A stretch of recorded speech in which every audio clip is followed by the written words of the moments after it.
അൻവറും ബി.ജെ.പിയും സ്ഥാനാർത്ഥിത്വം പ്രഖ്യാപിച്ചതോടെ ചതുഷ്കോണ പോരാട്ടമായി മാറിയിരിക്കുകയാണ് നിലമ്പൂർ. വി.എസ്. രഞ്ജിത്ത് നമുക്കൊപ്പമുണ്ട്. കൂടുതൽ വിശകലനങ്ങൾക്കായി വി.എസ്. രഞ്ജിത്ത്, ആരുടെ വോട്ടുകൾ ചോർത്തുമെന്നതാണോ ഈ ചതുഷ്കോണ പോരിൽ നമ്മൾ ശ്രദ്ധാപൂർവം നോക്കുന്നത്?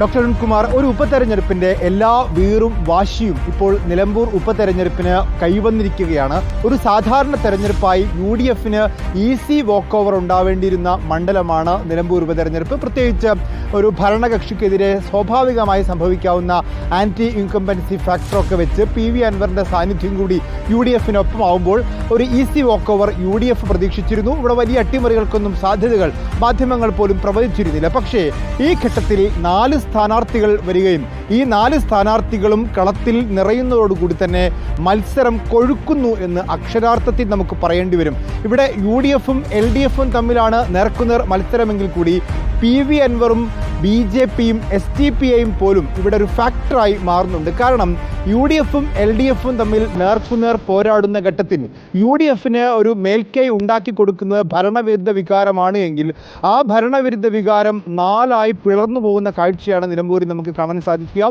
അവിടെ UDFനും അതുപോലെ തന്നെ അൻവറിനും BJPക്കും SDPIക്കും ഈ വോട്ടുകൾ ഭിന്നിപ്പിക്കപ്പെട്ടു പോകും. അപ്പോൾ തന്നെ LDFനെ സംബന്ധിച്ചിടത്തോളം ഒരു ഈസി വോക്ക് ഓവർ അവർക്കും പ്രവചിക്കാൻ സാധിക്കില്ല. കാരണം M സ്വരാജിനെ പോലെ ഒരു സ്ഥാനാർത്ഥി ഇവിടെ ഒരു സ്വതന്ത്ര സ്ഥാനാർത്ഥിയെ CPM മത്സരിപ്പിക്കാനുള്ള നേരത്തെയുള്ള കാരണം എന്ന് പറയുന്നത് പാർട്ടി വോട്ടുകൾക്ക് അപ്പുറത്ത് വോട്ടുകൾ പിടിക്കണം എന്നുള്ളത് കൊണ്ടാണ്. പാർട്ടി വോട്ടുകൾ പൂർണ്ണമായി ചലിപ്പിക്കാൻ സാധിക്കുന്ന, പാർട്ടി സംവിധാനത്തെ പൂർണ്ണമായി ചലിപ്പിക്കാൻ സാധിക്കുന്ന നേതാവാണ് M സ്വരാജ്. പക്ഷേ അതിനപ്പുറത്ത് ഒരു സ്വതന്ത്ര നമുക്ക് ഇനി